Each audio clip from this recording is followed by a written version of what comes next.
This is the story of how a curious dog and a neighbor across the street started noticing each other and ended up creating something no one saw coming. I never imagined my dog would be the one to introduce me to a neighbor, but that's exactly what happened, and in the most unexpected way. It all started with a little habit Kobe developed on his own. Every single day, without fail, he would go out to the balcony, sit in the same exact spot, and just watch. But it wasn't that distracted, lazy kind of stare. It was focused, almost comically so. He was really paying attention. His snout would rest on the railing, eyes locked on a single point, like he was watching a brand new episode of his favorite show.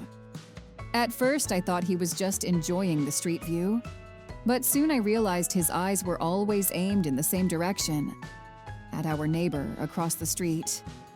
The man lived on the second floor, right in front of us, and usually had his morning coffee near the window, sometimes standing, sometimes sitting, sometimes on his phone. And there was Kobe, perfectly still, tracking his every move like it was the highlight of his day. One day, I filmed it and posted the video on TikTok. I thought it was funny, and honestly, just too cute not to share. The next day, it blew up. One of his friends sent him the link and said, "Hey, is this you?" And it was. That's when things started to change. The neighbor, Sherwin, decided to play along. He showed up at the window holding a handmade sign with a message for Kobe. I remember Kobe's reaction so clearly. His eyes lit up and his tail started wagging so fast it was thumping against the railing. It was like he realized he'd been seen. After that, their connection only grew. Sherwin started buying toys for Kobe. But how to deliver them? We came up with the idea of building a line between our homes. We went to the hardware store together, bought rope, clothespins, tape.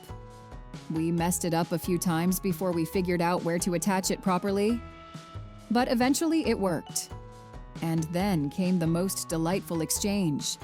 Sometimes it was a plushie, sometimes a ball. Each delivery was a little event. Kobe waiting on the balcony, eyes locked on the toy coming down the line like it was a Christmas present. The day he got the beer-shaped toy was peak joy. He grabbed it right away and ran to his favorite spot. I laughed so hard I cried. For weeks, that was how we communicated.